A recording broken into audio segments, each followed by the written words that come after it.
अखण्डमण्डलाकारं व्याप्तं येन चराचरं तत्पदं दर्शितं येन तस्मै श्रीगुरवे नमः। भवतापप्रणाशिन्ये आनन्दघनमूर्तये ज्ञानभक्तिप्रदायिन्ये मातस्तुभ्यं नमो नमः।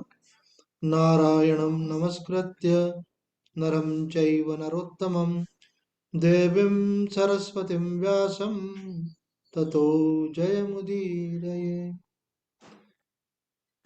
श्रीमद् भगवद गीता के सप्तम अध्याय का हम लोग मनन कर रहे हैं, जिसमें भगवान स्वयं ही बतला रहे हैं कि उनका ध्यान हम किस किस प्रकार से कर सकते हैं। पिछले श्लोक में हमने देखा था भगवान ने 5 बातें बतलाई कि इनके माध्यम से भी हम भगवान का ध्यान कर सकते हैं। एक तो भगवान ने कहा कि भाई जल में तुम देखो रस क्या है, बोले मैं ही हूँ। चंद्रमा और सूर्य में जो आप प्रकाश देखते हो तो बोले प्रकाश के रूप में मैं ही हूँ। और वेदों में ओंकार में हूँ, और मनुष्य में उसका जो पुरुषत्व है, पुरुषार्थ करने की क्षमता, वो मैं हूँ। आगे भगवान आज जो श्लोक ले रहे हैं, 9वें श्लोक में भगवान कहते हैं पुण्यो गंध पृथिव्याम च चेतश्चास्मि विभावसौ जीवनम सर्वभूतेषु तपश्चास्मि तपस्विषु। अर्थात पृथ्वी में मैं पवित्र गंध हूँ, अग्नि में मैं तेज हूँ, तथा संपूर्ण प्राणियों में जीवन शक्ति में हूँ, और तपस्वियों में मैं तपस्या हूँ। यह भगवान कह रहे हैं कि पृथ्वी में मैं गंध हूँ। तो यहाँ उसका अर्थ करते हैं भाष्यकार कहते हैं गंध और पृथ्वी। उसी प्रकार से भगवान ने कहा अग्नि में मैं तेज हूँ, तो तेज और अग्नि प्राणियों में मैं उनकी जीवन शक्ति हूँ। तो बता रहे हैं जीवन शक्ति और प्राणी और तपस्वियों का तप हूँ, तो कहते हैं तपस तप और तपस्वी ये सब के सब कारण और कार्य एक भगवान ही है। पहले भगवान ने बताया कि इनके रूप में आप मेरा ध्यान कर सकते हैं। अब देखो यहाँ उसका सीक्रेट खोल रहे हैं कि प्रकाश के रूप में आप ध्यान कर सकते हैं, गंध के रूप में कर सकते हैं, तेज के रूप में कर सकते हैं, जीवन शक्ति के रूप में कर सकते हैं, क्योंकि प्राणियों में जीवन शक्ति है, अग्नि में तेज है, गंध में पृथ्वी में गंध है। लेकिन वास्तव में क्या गंध से पृथक पृथ्वी पृथ्वी नाम की कोई चीज है क्या? साधारण मनुष्य नहीं समझता है, लेकिन ये बातें प्रक्रिया ग्रंथों में समझाई जाती हैं कि पहले पंच तन्मात्राएं थी। पृथ्वी व शब्द स्पर्श रूप रस गंध, तो एक एक तन्मात्रा से एक एक महाभूत की उत्पत्ति हुई। तो गंध नामक तन्मात्रा से पृथ्वी की उत्पत्ति हुई। तो पृथ्वी का कोई स्वतंत्र अस्तित्व नहीं है, वो गंध से ही उत्पन्न हुई है। उसी प्रकार से अग्नि जो है वो तेज से उत्पन्न हुई है, तो तेज अग्नि से स्वतंत्र कुछ भी नहीं है। वही बात स्वामी जी यहाँ कह रहे हैं कि इनका कार्य कारण संबंध है, अर्थात तेज कारण है और अग्नि कार्य है, गंध कारण है और पृथ्वी कार्य है, जीवन शक्ति कारण है, उसी से प्राणी है, और तप के कारण ही तपस्वी। अगर तपस्वी में से तप निकाल लें तो तपस्वी कहाँ रहा वो? ऐसे तो ये सब कार्य कारण के रूप में एक परमात्मा ही है। भगवान यहाँ ओवरऑल ये कहना चाहते हैं कि जहां भी जो कुछ भी तुम देख रहे हो उसमें कुछ ना कुछ उसका एक इसेंशियल कोई उसका तत्व है। तो तत्व के रूप में मैं हूँ, पर उस तत्व को उसमें से निकालें तो फिर क्या रह जाएगा? तो मतलब कहना भगवान चाहते हैं कि जहां भी जो कुछ भी तुम देख रहे हो उस सब में मैं ही ओतप्रोत हूँ, अर्थात मैं ही मैं हूँ। दृष्टि केवल बदलना है। अभी हम उनको अ, ऐसा मान के चल रहे हैं कि इन सब से सारे जगत से परे कोई परमात्मा है ना? जैसे मुसलमान बोलेंगे वो 7वें आकाश के ऊपर रहता है ना? अपन व्यवहार में भी बोलते हैं तो बोले क्या करें, ऊपर वाले की इच्छा नहीं है। तो ऐसा लगता है जैसे मानो शारदा नीचे रहती तो हम ऊपर वाले होगा है ना? पर हमारा ऊपर वाला भी तो कोई होगा, उसका भी ऊपर वाला कोई होगा। तो ऊपर वाले से मतलब है अल्टीमेट ऊपर वाला। तो क्या वो ऊपर वाला है, वो आसपास वाला नहीं है क्या? ऐसा तो द्रौपदी ने भी गलती की थी, आप मत करना। द्रौपदी को क्या हुआ, बहुत बड़ा संकट आया, राजसभा में उसका चीर हरण की परिस्थिति बनी। तो द्रौपदी ने भगवान को पुकारा, हे द्वारका वासिन मेरी रक्षा कर। अब उसको समय लग गया, जब तक समय लगा द्रौपदी के लिए वो जो सेकंड्स भी थे वो भी बड़े भारी पड़ रहे थे। पूरी राजसभा, कुरुसभा, बड़े बड़े श्रेष्ठ वहां पे सब परिवार के हमारे बड़े जो है वो सब बैठे हुए हैं और वहां ऐसी परिस्थिति बनी हुई है। तो जो कुछ सेकंड लगे उसमें वो पूरा आर्त भाव से भगवान को पुकारते रहे।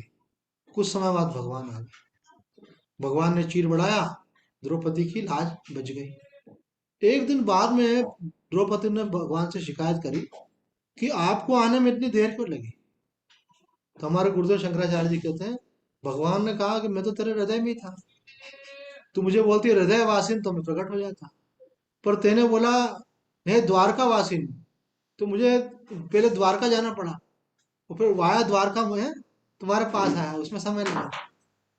अर्थात आप, ऐसा हमारे उपनिषदों में कहा है, वेदों में कहा है, जब आप बोलते हैं कि परमात्मा मुझसे दूर है तो वो आपसे दूर हो जाता है, तो जब आप बोलते हैं परमात्मा मेरे निकट है तो वो निकट हो जाता है।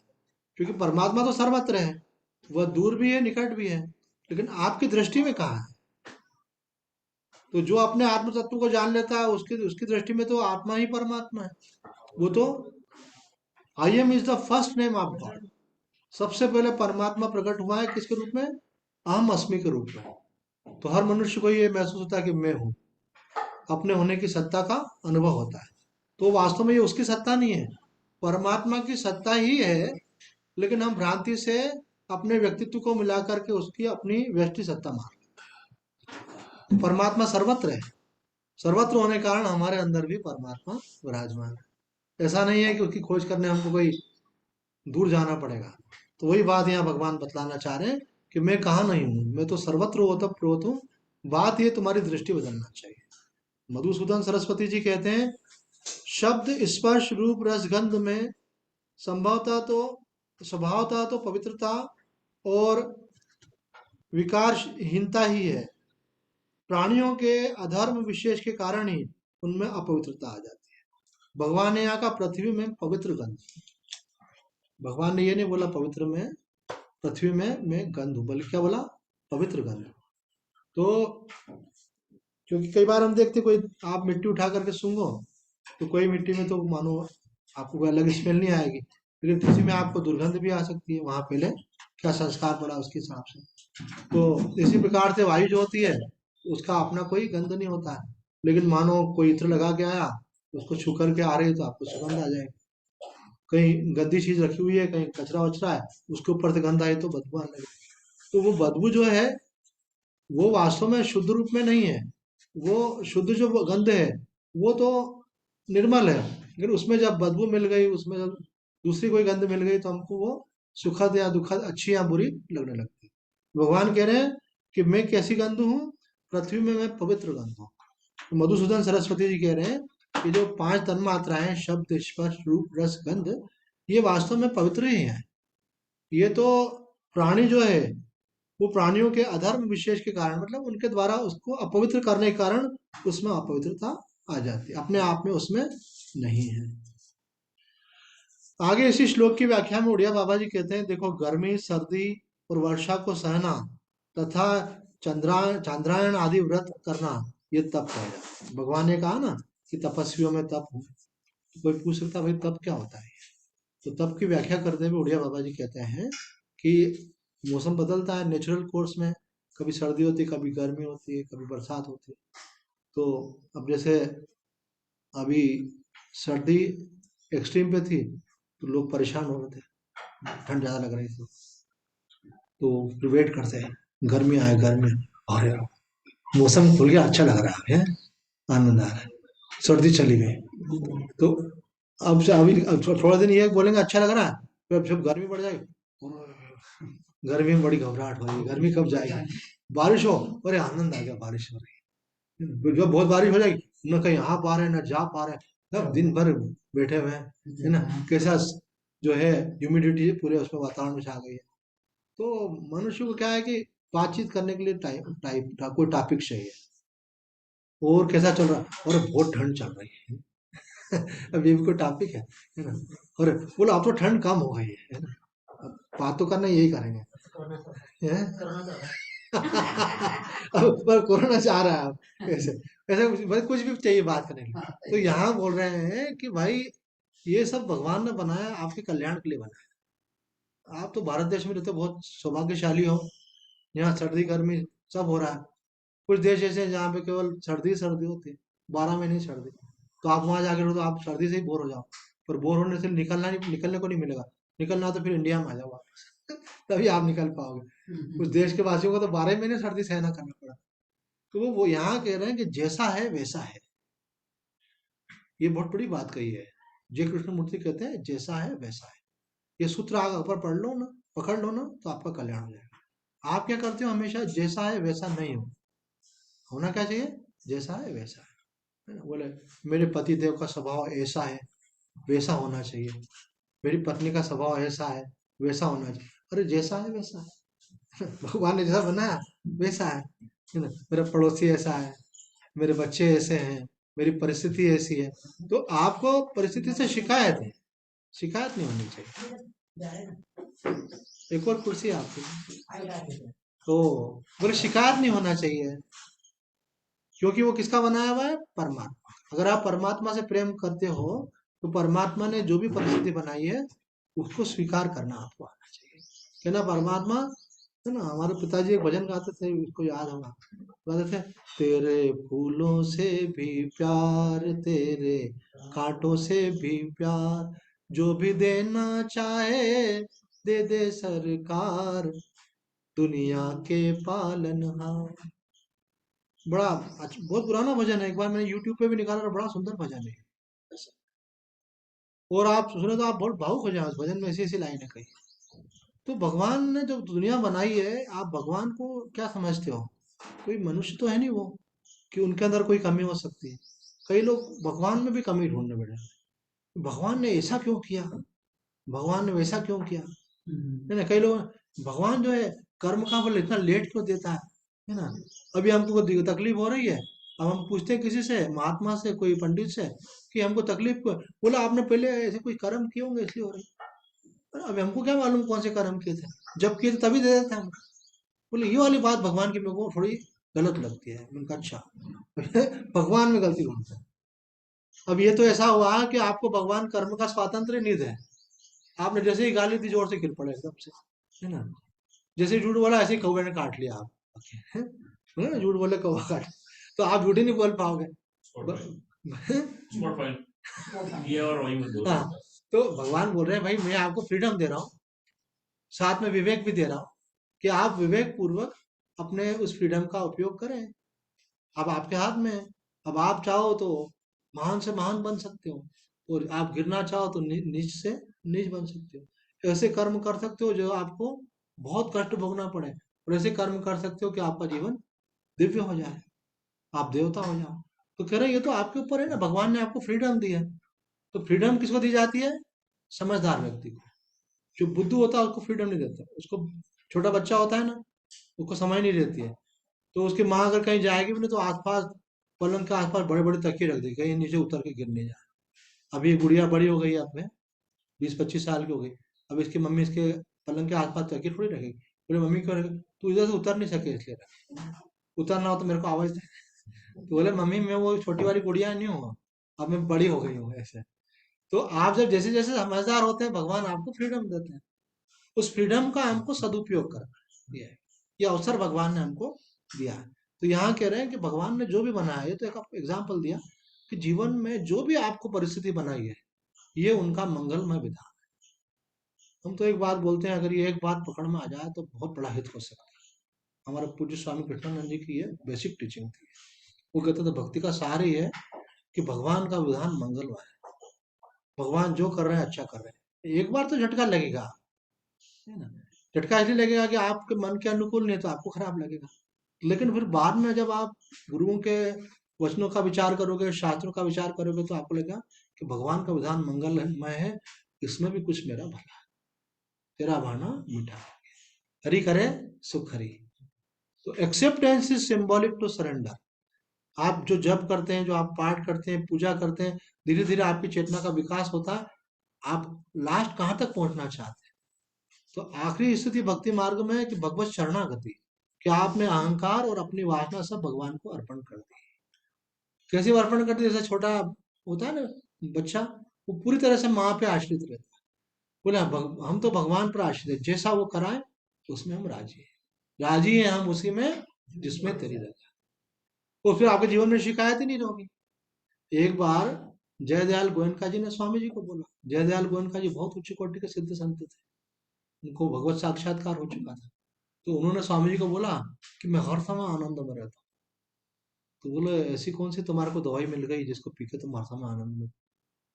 तो बोले वही तो मैं बताना चाह रहा था आपको कि हर समय आनंद में इसलिए रहता हूँ कि मेरे को एक युक्ति मिल गई है उसकी। बोले वो क्या युक्ति मिल गई है? बोले मैंने अपनी इच्छा को भगवान की इच्छा में मिला दिया। अब आपकी कोई इच्छा अगर पूरी नहीं होगी तो आप दुखी होंगे, लेकिन अगर आपने अपनी इच्छा को भगवान की इच्छा में मिला दिया तो जो भी होता है भगवान की इच्छा से होता है। और बोलते हैं ना भाई भगवान की इच्छा। तो और अगर काम हो गया तो बोलते हैं भगवान की इच्छा, और नहीं हुआ तो क्या बोलते हैं? भगवान की इच्छा नहीं होगी भाई। तो अल्टीमेट तो वही होगा जो भगवान चाहेंगे, हो ही है वही जो राम रचित आखा। आप अपना प्रयत्न करें अच्छी बात है, लेकिन होगा फाइनली क्या? जो भगवान चाहेंगे। तो जब आप अपनी इच्छा को भगवान की इच्छा में मिला देते हैं तो आपके जीवन से शिकायत खत्म हो जाती है। बहुत बड़ी बात है। यहाँ तो आपके अंदर जीवन में शिकायत होगी, और यहाँ आपके जीवन में शुक्राना होगा। भगवान तेरा बहुत शुक्र है, भगवान तेरी बड़ी कृपा है, फिर भी बहुतों से बहुत अच्छा रहा। अपन देखते हैं कि मनुष्य के जीवन में, मैंने कोई व्यक्ति मुझे मिल रहा था तो मैंने देखा कि इतना अच्छा इनका एजुकेशन है, डायरेक्टर ऑफ कॉलेज है।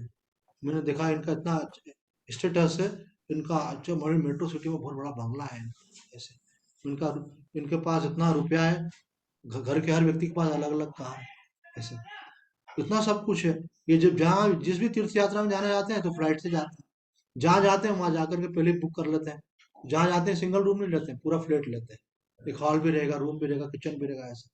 जहाँ आना जाना उनके परिवार वालों ने बताया, वो पहले टैक्सी बुक करते हैं, टैक्सी वाले को बोलते हैं तुम इतने बजे आ जाना, हमको मंदिर दर्शन करने आना था। उनके बच्चे भी भगवान के भक्त हैं, वो भी हमेशा सेवा में और सत्संग में लगे रहते हैं। मैंने बोला अपन सोचो ऐसा आदमी भगवान को कितना धन्यवाद देता। मैंने कहा उठते बैठते सोते जागते धन्यवाद देता होगा कि आज आपकी उम्र 70 साल से भी ऊपर हो गई, स्वास्थ्य भी अच्छा, आप अकेले घूम फिर रहे हो मजे से, रुपया आप आपके पास इतना है, और फिर भगवान ने दिल भी दिया ना, रुपया भी दिया और साथ में खर्च करने का दिल भी दिया। खूब मजे से खर्च भी करते हो, खूब दान धर्म भी करते हो, खुद अपने भी कर, मैंने कहा खूब साधु सेवा भी करते हैं, खूब सत्संग भी करते हैं। मैंने कहा कितना बढ़िया होना चाहिए।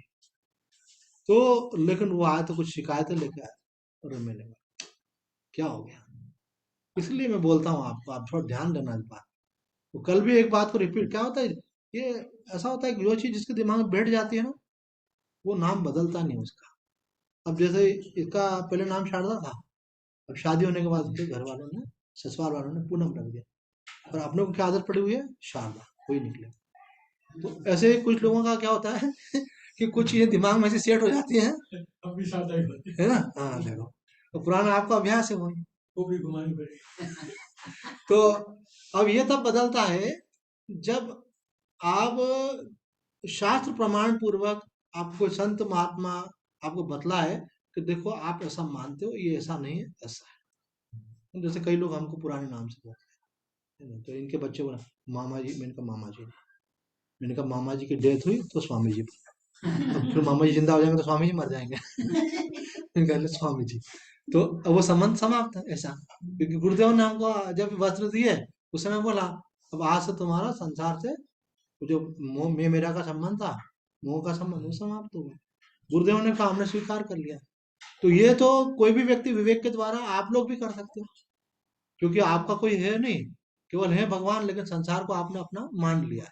तो मानव का संबंध तो खत्म होने वाला है, पर व्यवहार में अपन मान के चलते हैं, ठीक है। पर अंदर से ये समझना है कि केवल भगवान ही मेरे है, मैं ही भगवान हूँ। तो हम बता रहे थे कि उड़िया बाबा जी कह रहे हैं तपस्वी में तप हूँ, और तपस्या का स्वरूप समझा रहे थे कि गर्मी सर्दी बरसात जो हो रहा है उसको स्वीकार करो। तो स्वामी जी कहते हैं कि अगर आप, चलो इतने दिनों से सत्संग में जाते हो, एक बात केवल पक्की करके दिखा दो, मान जाएंगे आप। तो आज में वो मुझे बोल रहे थे कि स्वामी जी मुझे तो एक बात समझ में आती है कि भगवान का नाम लेना सबका सार है। राधे बाबा भी यही कहते हैं, जयदयाल गोयनका जी भी यही कहते हैं, और स्वामी जी भी यही बोलते हैं। मैंने वो तो आपने पिछली बार भी कहा था,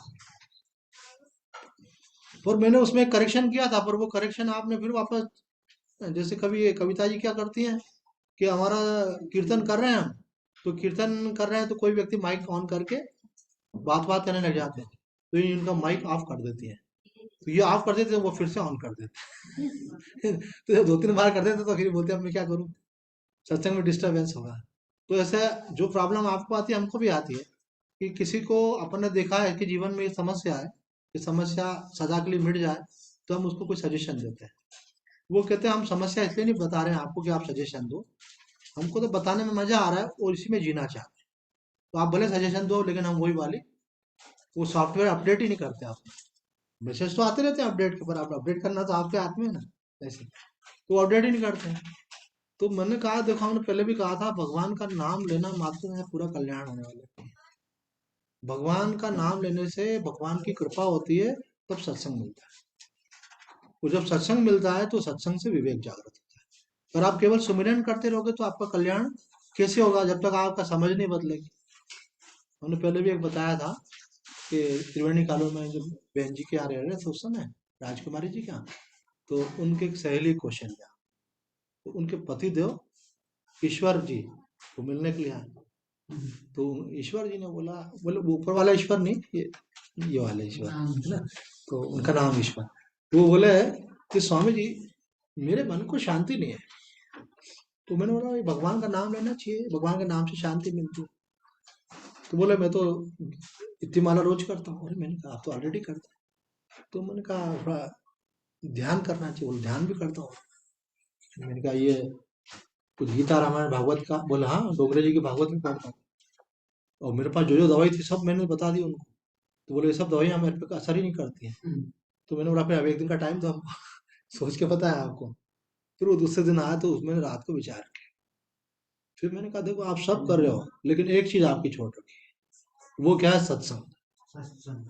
तो सत्संग छोड़ने का कारण क्या है कि आप भगवान की उपासना तो कर रहे हो, लेकिन उपासना सब स्वार्थ के कारण कर रहे हो, है ना। आपको ज्यादातर दुनिया में लोग ऐसे दिखेंगे, आप लोग तो बहुत अच्छे वाले हो, पर वो भगवान की उपासना केवल इसलिए करते हैं कि भगवान मेरा ये काम कर दे, वो काम कर दे, है ना। अभी आप ही देखो ना, अगर आपसे कोई मित्रता करे और उसके बदले में हमेशा आपसे कुछ न कुछ स्वार्थ हो लिया है ना। जैसे कोई आया आपके पास, बोले कैसा है, बोले ऐसे ही मिलने आया, ऐसे बोलते तो ऐसे ही है कि धीरे से अरे वो क्या है, वो वाला काम हो जाएगा क्या आपने। तो बोले मुझे मालूम था, मुझे मालूम था तुम ऐसे आने वाले नहीं हो, कुछ ना कुछ तुम्हारी अटकी होगी तभी आया। और एक होता है प्रेम, प्रेम होता है तो खिंचा होता है, आता है अपने को भी अच्छा लगता है ऐसे। तो भगवान के साथ भी दो तरह के रिलेशन, एक निस्वार्थ प्रेम वाला रिलेशन। अब देखो संसार में व्यक्ति से किसी से प्रेम हो तो वो अपने आप ही आपका ध्यान रखेगा ऐसे, क्यों, उसका प्रेम है तो आपका ख्याल आएगा। आप मानो हमको इस सेवा से प्रेम है, तो इसको हमने मैसेज किया कि स्वामी जी का कार्यक्रम है, तो उसको मन में आएगा नहीं चलना चाहिए, है ना, अपने आप ही आएगा मन में ऐसा। जहाँ प्रेम होता है तो सामने वाले के प्रति आता है भाई ये कोई जो भी कर रहे हैं उसमें अपन क्या कर सकते हैं। तो भगवान ने तो गीता में प्रॉमिस तक कर दिया कि तुम मेरा अनन्य चिंतन करो, मतलब पूरा विश्वास मुझ में, पूरा समर्पण मुझ में। अनन्या चिंतयन्तो माम ये जना पर्युपास्ते तेषाम नित्याभियुक्ता नाम योगक्षेम वहाम्य। तुमको मांगने की जरूरत ही नहीं है, मैं हूं ना। भगवान कहते हैं मैं हूं, तुमको चिंता करनी ही नहीं। भगवान कहते हैं जो तुमको चाहिए वो भी मैं दूंगा, और जो तुमको प्राप्त हो उसकी रक्षा भी मैं करूंगा। क्षेम का मतलब होता है रक्षा। तुमको कोई टेंशन लेने की जरूरत ही नहीं। अरे भगवान आप तो बोल देते हो, इतनी बड़ी दुनिया है, आप किस किस का ध्यान रखोगे। बोले मैं भगवान हूँ, मैं एक समय में सबका ध्यान रख सकता हूँ, इसीलिए भगवान। भगवान आप मेरा भी काम कर सकते हैं क्या, बोले तुम्हारे क्या, सबके काम एक साथ कर सकता हूँ। संसार में आदमी बोले भैया ये काम थोड़ा बड़ा है, मैं अभी नहीं कर पाऊंगा, है ना। कोई बोलेगा कि आप तब बोलते तो कर लेते हैं, अब नहीं कर सकते हैं। लेकिन भगवान बोलेंगे तब भी कर सकता था, अब भी कर सकता हूँ। और मेरे लिए ना कोई बड़ा काम है ना कोई छोटा काम है, मैं तो सर्वसमर्थ हूँ। ऐसे समर्थ भगवान की शरण में होने के बाद फिर आपको चिंता की जरूरत ही नहीं। बस आप केवल उन पर पूर्ण विश्वास करके पूर्ण समर्पण कर दीजिए। होता यह है कि देखो संसार में जितने भी लोगों को जो शिकायत है वो केवल एक ही है ना। शायद पिछली बार भी बताया था मैंने कि उनको शिकायत क्या है कि दो और दो चार क्यों होते हैं। तो बोले आप क्या चाहते हो, बोले पांच होना चाहिए। मतलब जीवन जो है वो स्वीकार नहीं है, आप उनसे अलग चाहते हैं। अब कोई व्यक्ति रो रहे हैं चिल्ला रहे हैं ऐसे जोर जोर से, और आपको घर आसपास वालों को मालूम पड़ा है, बोले क्या हुआ, बोले क्या मर गया। तो मर गया तो रोने चिल्लाने क्या बात है क्या, कोई हमेशा रहने के लिए आया था क्या? जाने के लिए, और आपको स्वीकार ही नहीं है, मृत्यु का स्वीकार ही नहीं हो रहा। ऐसे स्वामी जी ने कथा सुनाई है, समय कितना देखे नहीं तो फिर अभी टाइम है। एक कथा सुनाई है कि एक व्यक्ति जो है, उसने कुछ धन एकत्रित किया, उसके बाद तीर्थ में जाकर उसने कहा कि मैं भंडारे करूंगा और वहाँ के जो भी ब्राह्मण हैं उन सबको भोजन कराऊंगा। तो अपने लकड़ी की छड़ी में वैसे रखे गया, है ना। पहले तो ये सब सुविधाएं नहीं थी कि आदमी इलेक्ट्रॉनिक मीडियम से ये सब कर ले। तो वो किसी की नज़र पड़ गई, उसके ऊपर एक बार निकालते देख लिया, तो रात को सोया तो वो उसमें से चोरी कर लिया। अब वो जब वहां पहुंचा, उसको मालूम ही नहीं है कब रुपया चला गया। उसने वहां से बुलाया बुलाया पंडित को, बोले यहाँ सबसे बड़ा जानकार कौन है, यहाँ तुम्हारा उसका अध्यक्ष कौन है, उसको बुलाया। बोले मैं सब पंडितों को बढ़िया शाही भोजन कराना चाहता हूँ, बहुत बढ़िया दक्षिणा देना चाहता हूँ, तो आप बताओ उसमें क्या खर्चा आएगा और क्या करना। तो उन्होंने बताया इतना इतना खर्चा आएगा। बोले बिल्कुल हो जाएगा, सारी व्यवस्था। तो बोले आप कुछ रुपया दे दीजिए तो शुरुआत करें। तो उन्होंने कहा ठीक है। तो जैसे उन्होंने देखा, अपनी छड़ी को खोल के उसमें रुपया डाल रखा था, तो देखा तो उसमें रुपया ही नहीं। अरे, मैं तो सेवा करने की भावना से आया था, मेरा रुपया ही किसी ने चुरा लिया रास्ते में, तो मालूम ही नहीं पड़ा किसने चुरा लिया। अब बोला मेरा तो संकल्प है, मैं तो करना चाहता हूँ। तो बोले यहाँ कोई व्यक्ति है क्या मुझे उधार दे सकता है? बोला हाँ, एक व्यक्ति है, वो बिना पहचान वाले को उधार दे देता है, कैसे? तो एक दिन मुझे रवि बोल रहा था आपका, कि बोले जो हर किसी को उधार दे दे उसका मतलब होता है वो उदार है, बोलते ना उदार व्यक्ति। जो उदार व्यक्ति है वो किसी को भी उधार दे सकता है। तो बोले एक व्यक्ति बड़ा उदार है, वो किसी को भी उधार दे सकता है। बोला अच्छा ठीक है। उनके पास गए, तो बोले कोई आपकी शर्त है क्या, कि कब तक लौटाना है, क्योंकि मैं यहाँ से जाऊंगा तो टाइम लगेगा, वहां जाके फिर आपको भेज पाऊंगा। तो बोले बस ऐसा है कि अगले जन्म तक चुका देना। बोलो क्या बोला? अगले जन्म तक चुका देना। तो उन्होंने बोला इतने बढ़िया आदमी कौन कौन मिलेगा, मतलब कि टाइम लिमिट भी नहीं रखी उन्होंने। क्या बोला? अगले जन्म में चुका देना। तो बोले फिर दे दीजिए, मैं अपना भंडारा करूँ। बोले ऐसा थोड़ी, आप आए हो हमारा अतिथि हो, एक दिन तो रुको कम से कम, खाओ पियो रहो यहाँ पे, है ना। अतिथि देवो भव, देवता का स्वरूप हो। उसके बाद तुम चाहो तो एक दिन दो दिन बाद पैसा लेना, अपना कर लेना, आप आए हो तीर्थ में, रुको यहाँ। बोले ठीक है। तो उन्होंने देखा कि एक महिला जो है बहुत सुंदर वस्त्र पहने, हाथ में भोजन की थाली लेकर के वहां से जा रही है, जो कि जिस कमरे में वो रहते थे वहां से देखा। उधर जंगल की तरफ गई, वहां पे एक कुटिया थी। तो दरवाजा बजाया उन्होंने, वहां थाली रखी, और वहां पहले की कोई थाली रखी हुई वो उठाकर लेके चली। फिर देखा सुबह को भी फिर वो गई, फिर उन्होंने देखा दोपहर को भी गई ऐसे। उन्होंने कहा इधर जंगल में जाती है, ये तो सेठ की बहू दिखती है ऐसे वस्त्रों से, राजसी वस्त्र पहने हुए। वो फिर वहां पे जंगल की तरफ जाती है, वहां कुटिया में पता नहीं किसके पास जाती है। तो वहां से आई, तो सुबह लेके गई, शाम को लेके गई तो खाली लेके आई, सुबह लेके गई तो खाली लेके आई, दोपहर में गई तो भरा हुआ लेके आ गई ऐसे। भरा हुआ लेके आई, वो थोड़ा सा कहीं बीच में वो ऐसा बना होगा बैठने का, बैठ गई, तो उसमें कुछ लड्डू वगैरह थे तो वो खा लिए, उन्होंने खीर वीर पी ली ऐसे। तो उन्होंने कहा चौकीदार से कि क्या हुआ, ये कौन है, कहाँ जाती? तो बोले इनके पति ने संन्यास ले लिया, वो साधु बन गया, तो वो वहां रहता है, तो ये केवल उनको खाना देने जाती है और कुछ काम नहीं इसका। तो बोला आज ये लौट के आ गए तो ये सब खीर और लड्डू, तो बोले वो मर गए। तो उन्होंने कहा अभी जाऊंगा तो फिर उधर सब बांदा बूंदी ले आना जलाना तैयारी होगी। तो बोले जो अभी वैसे ही खाना खराब होगा तो पहले खा पी लो आप वैसे ही वो, वो तो मर गया ऐसे। और बोले ऐसी औरत, उसका आदमी मर गया और बैठ के लड्डू खा रही है, खीर पी रही है। तो बोले फिर? तो उन्होंने कहा कि आप मेरे से ज्यादा मत बोलो, आपको जो बोलना है तो सेठ जी को बोलो। आप बहू के बारे में शिकायत कर रहे हो, नाराज हो रहे हो, और आप उसको भला बुरा बोल रहे हो और सेठ जी के यहाँ ही रह रहे हो। तो उन्होंने सेठ जी के पास गए, बोले बहुत दुख की बात है। बोले किस बात का दुख होगा तुमको, यहाँ तो कोई असुविधा नहीं। बोले नहीं, दुख इस बात का है, मतलब सांत्वना दे रहे हैं आपको, दुख हुआ हमको कि आपका बेटा गुजर गया। तो बोले वो तो सबके गुजरते हैं, उसमें क्या, जो भी आया वो गुजरेगा यहाँ से, तो उसमें दुख की क्या बात है। तो बोले आपकी बहू तो बोले ऐसी निकली कि वो उसका आदमी मर गया और लड्डू खा रही थी। तो बोले वो क्या करे हो, अब जो लड्डू खराब हो उसके जा खा पी के खत्म करो ऐसे। तो बोला आपके इधर ऐसा कैसा? बोले तुम्हारे इधर कैसा? बोले हमारे इधर तो ऐसा है कि अगर कोई मर जाए तो बहुत जोर से रोते हैं, इतनी जोर से रोते हैं कि आसपास वालों को बोलना नहीं पड़ता, समझ जाते हैं इनका कोई मर, ऐसा आर्त भाव, "हाँ", ऐसा बोला आवाज निकालते हैं। तो चिल्लाते हो। एक बार तो मैं कार से इंदौर से उज्जैन जा रहा था, सुबह का समय था, तो मैंने देखा कि हॉस्पिटल के बाहर आदमी बैठ के ओहो, मैंने कहा अरे क्या हुआ? मेरे को एकदम से समझ में आ गया कि कोई पत्नी मर गई, कि कोई बच्चा मर गया, ये बैठकर रो रहा है ऐसे। तो आपने देखा होगा ऐसे कैसे आर्त भाव से रोते हैं ऐसे। तो बोले अरे तुम लोग भगवान की दी हुई वस्तु भगवान ने ले ली और उसके बाद तुम इतना हल्ला मचाते हैं, और अभी इंसान का दिया हुआ क्या लुटाओगे तुम? बोले तू तो जा, तेरे को उधार नहीं देंगे।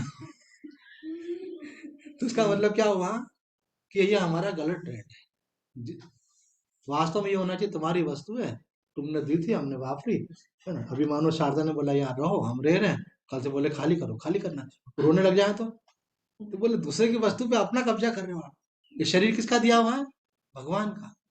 आप उस पर कब्जा कैसे कर सकते हो? भगवान की दी हुई वस्तु पे भगवान का अधिकार।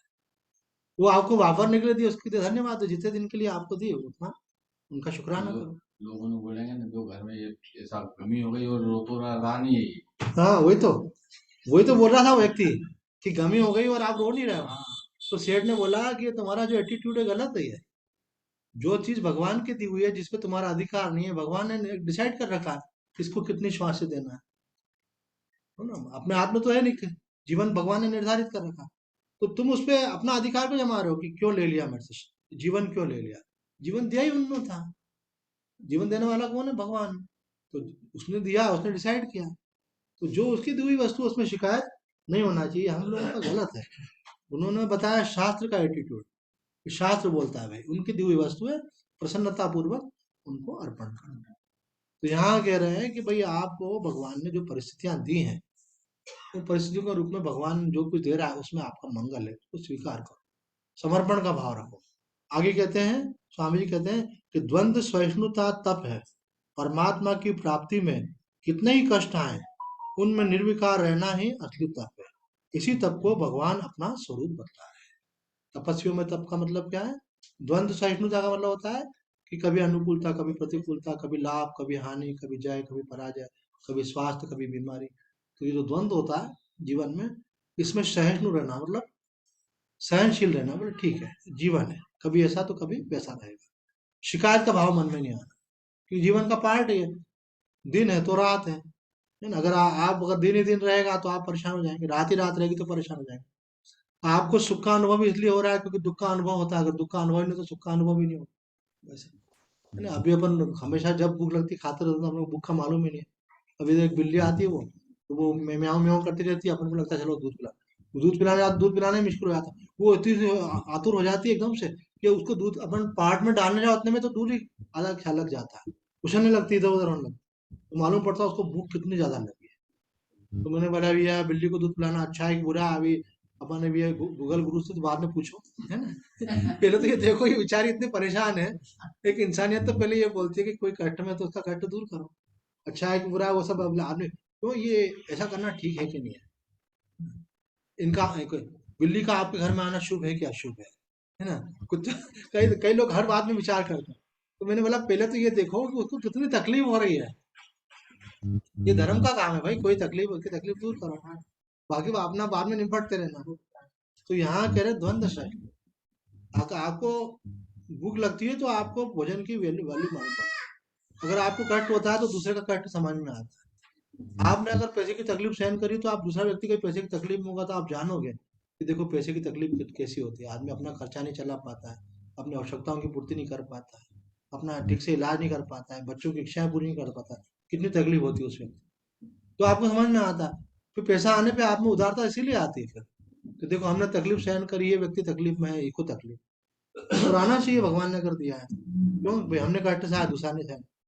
नहीं तो ऐसा नहीं होना चाहिए इसने मेरी रैगिंग ली तो अब मैं इसकी रैगिंग। और हम बहुत तकलीफ में थे, हमको किसी ने साथ नहीं दिया, अब हम मजे में आ गए, अब तो हम दूसरों को साथ नहीं देंगे। ये कोई एटीट्यूड नहीं है, होना उल्टा चाहिए। कोई गलती किसी ने की थी, आपको समझ में आई तो आप वो गलती मत करो। तो यहाँ कह रहे हैं द्वंद्व सहिष्णुता होना तब है। बोले अगर आप परमात्मा के मार्ग पर चल रहे हो, कल्याण के मार्ग पर चल रहे हो, तो आप ऐसा मत सोचो कि ये निरापद है। कष्ट तो आएंगे उसके अंदर। कष्टों के आने पर उन कष्टों से आप प्रभावित मत हो। मान के चलो कि इस मार्ग में चल रहे हैं, ये सब होगा। ये एक प्रकार से परीक्षा भी होती है। आपका भगवान के प्रति पूर्ण समर्पण है कि नहीं है, इसकी परीक्षा ही इस बात की है कि प्रतिकूलता आने पर आप घबराए नहीं। आप बोले भगवान की इच्छा हमको स्वीकार है।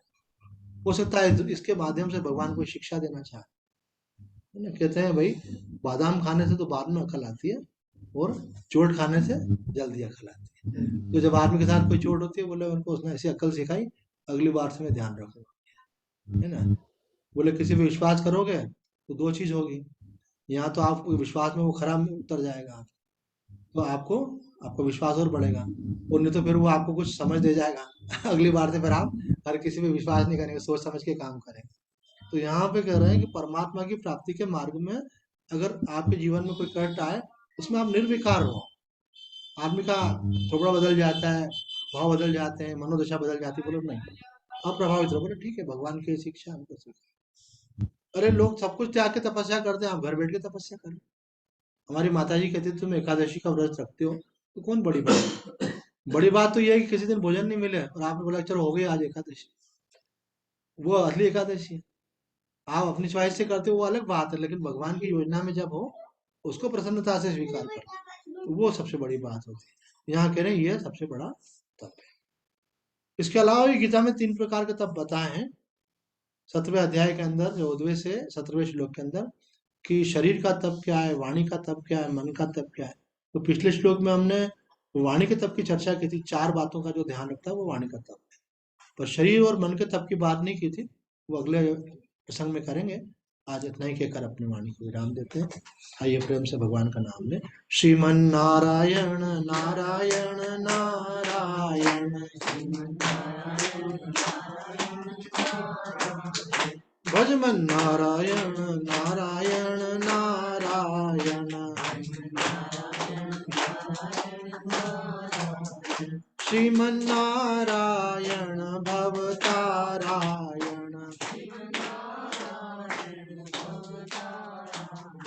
श्रीमन नारायण भवतारायण,